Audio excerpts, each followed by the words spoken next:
Lakers off their 15th NBA title and trying to repeat as champions for the 7th time. AOR evokes Jason Horowitz, our CBSSports.com senior NBA writer. Ken Berge, glad to be with you as we break down the first round of the Western Conference. And Ken, the Western Conference matchups were not decided until Wednesday, the final day of the season, all except the Lakers and the Thunder, and that seems to have the making of great television because you've got superstar in Kobe Bryant, emerging superstar in Kevin Durant, the youngest scoring champion of all time, the defending champs against the upstart team. The series has all the makings of what could be very fun to watch, but at the same time, it could be a very quick series. It could be. I mean, there's a lot of juice, there's no doubt. There's the Kobe Durant thing. There's Phil Jackson criticizing Durant, saying he gets superstar calls, and Durant calling that disrespectful. You love the back and forth, and Phil Jackson playing his mind games. But I think what this is going to come down to is the Lakers' playoff experience. The Thunder, I love what they did this year. They arrived way ahead of schedule, but I think they're going to be a little bit in over their heads in this series. What do you make of the Phil Jackson scenario?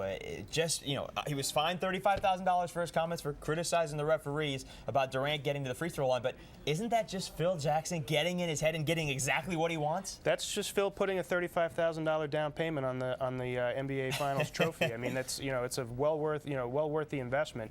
This is what he does. I mean, he tries to psych out the best player on the other team, and the best player on the other team happens to be only 21 years old. So you got to figure it's got a good chance of working. All right, how concerned are you with the health of the Lakers and particularly Kobe Bryant?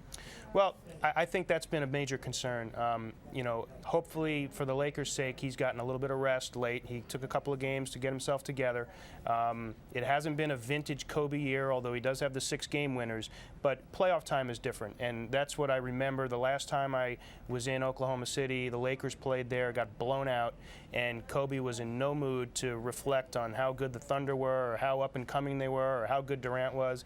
He just said, check with me in the playoffs, and here they are. And they get Durant and the Thunder, but this Oklahoma City team, it's not just all about Kevin Durant. Yes, he's the scoring leader in the NBA, but they've got a lot of other great parts. Well, not only that, but parts that fit together and play together, especially on the defensive end, and that's really a credit to Scott Brooks, who I voted for Coach of the Year. He's got that team playing outstanding defense, team concepts. They're very hard to get the ball into the lane against, and it really starts on both ends of the floor with Russell Westbrook. Really has come into his own as not only a point guard, but a leader on that team, and that's really something they needed to get to where they've gotten this year. Having said all those parts, you like the Lakers. How many games? I like the Lakers in 5. I am of the belief that the Lakers are finished screwing around and are not going to play the way they did late in the year.